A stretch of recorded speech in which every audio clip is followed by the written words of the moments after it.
আড়াই বছরের বেশি সময় ধরে চলছে রুশ ইউক্রেন সংঘাত। যুদ্ধের শুরু থেকেই জেলেনস্কি বাহিনীকে আর্থিক ও সামরিক সহায়তা করে আসছে পশ্চিমারা। সে তালিকায় রয়েছে প্রতিবেশী পোল্যান্ডের নামও। তবে ইউক্রেনকে দেওয়ার মতো আর কোনো অস্ত্র নেই দেশটির। সম্প্রতি এক বিবৃতিতে এ তথ্য জানান দেশটির উপমন্ত্রী ও প্রতিরক্ষামন্ত্রী ওয়ারেসওয়াফ কোসিনিয়াক কামিজ। বলেন, রাশিয়ার যুদ্ধবিমানকে প্রতিহত করতে ওয়ারশোর সাহায্য চান ইউক্রেনের প্রেসিডেন্ট ভলোদিমির জেলেনস্কি। তবে নিজেদের নিরাপত্তা বিসর্জন দিয়ে কোনোভাবেই তাদের সামরিক সহায়তা করতে রাজি নয় পোল্যান্ড। উপমন্ত্রী আরও জানান, পোলিশ সরকার ইউক্রেনকে বিপুল পরিমাণ অর্থ দিয়েছে। আরও সহযোগিতার জন্য জেলেনস্কির উচিত অন্যান্যদের সঙ্গে দর কষাকষি করা, কারণ এখন পোল্যান্ডের জন্য তার নিজস্ব নিরাপত্তা সর্বোচ্চ অগ্রাধিকার পাবে।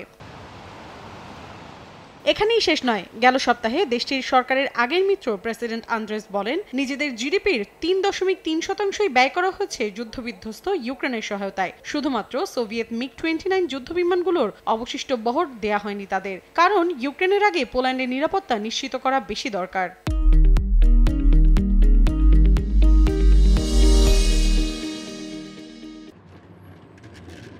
এদিকে রাশিয়ায় নিজেদের ক্ষেপণাস্ত্র নিক্ষেপ করবে না পোল্যান্ড, যতক্ষণ না পর্যন্ত পশ্চিমা সামরিক জোট ন্যাটো এ বিষয়ে একমত হয়। মস্কোর দাবি, পশ্চিমাদের দেয়া সামরিক সহায়তায় কিয়েভ কোনোভাবেই এ যুদ্ধে জয়ী হতে পারবে না। উল্টো দীর্ঘায়িত হবে শত্রুতা, বাড়বে সংঘাতের মেয়াদ, ধ্বংসযজ্ঞ ও প্রাণহানি। মৌসুমী সাথী, সময় সংবাদ।